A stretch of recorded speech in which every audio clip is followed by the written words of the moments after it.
So I'm going to be reading poems for Zehra Dogan. I'll tell you a little bit about Zehra. She's serving a prison sentence of 2 years, 9 months and 22 days. She's a journalist, a painter and a poet.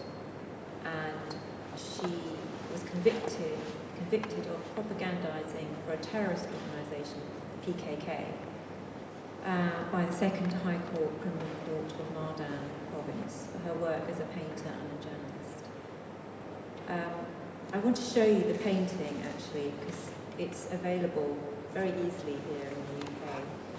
And as you can see, what she has done is painted the Turkish flag on the town of Nusaybin, which was annihilated in 2016. As a result, she was accused, as I said, of spreading terrorist propaganda, and you can find out more about her art from artnet.com. So I've written 4 short poems for her, and I'll start with the first one, which is a prose poem. And on that mild summer evening. And on that mild summer evening of the 3rd day, they blindfolded the children and brought them home and placed them in huge king-size beds.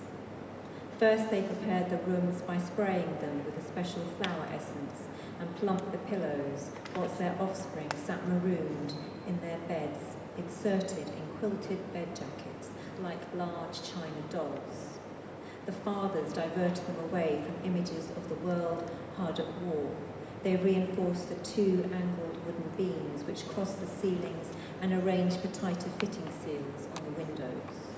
Everyone waited for the allotted hour, and if they ever spoke, it was in hurried, hushed tones, and at intervals they took the slow pulse of their children, who rehearsed with blunted pencils in their new, strangulated script.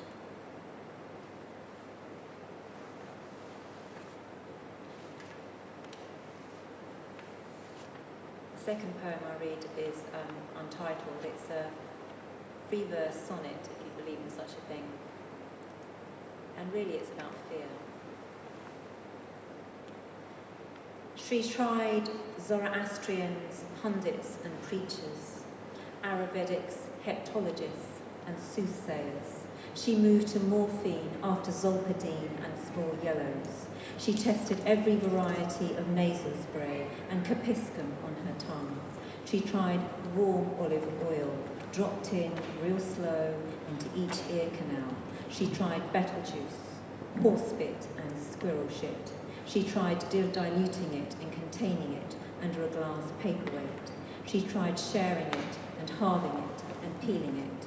She attempted sealing it and burying it and drowning it.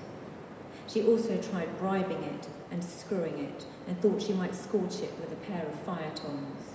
During the days she squatted inside cool basins in the kitchen, she hid from it along the fissures on the dark compounds at night.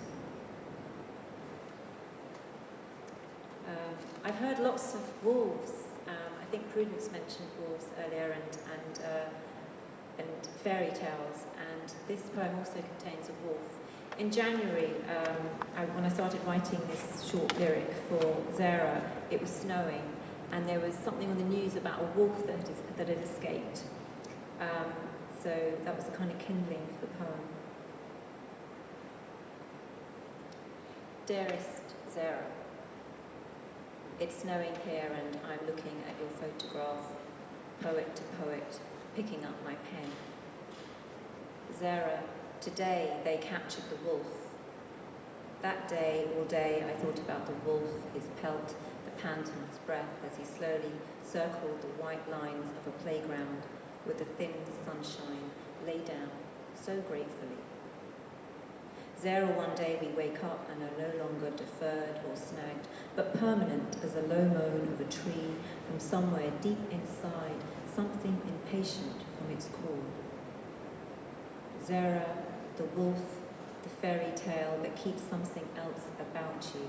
I tuck 1,000,000 perfect stars in your mouth, which cling to your palate, one day cream will embed blue on your canvas, and Zehra, you will paint the wolf which stays true to its purpose, like the sap of the tree or the beleaguered soil, witnessing our shame.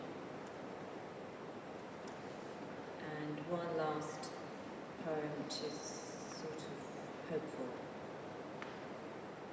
Falling. I firmly resolve to fall. Of course we fall. We grow wild, invasive even, but somewhere languishes a trace of a yellow-hearted song. We seldom hum it now. We look out through the top windows, through the branchlets, the chest-high reeds. Always remember, a stone hurts nothing till it's thrown. We trust the snow more than we trust the rain, so it is unloved and falls, forever sloping to soak the stone, the nest in its branches, that sung itself, drenched on its delicate risk of wings. Thank you.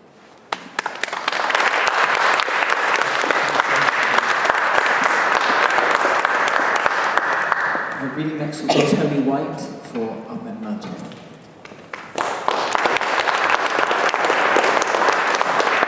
If you wait a minute, I'll close the window. We have a high school for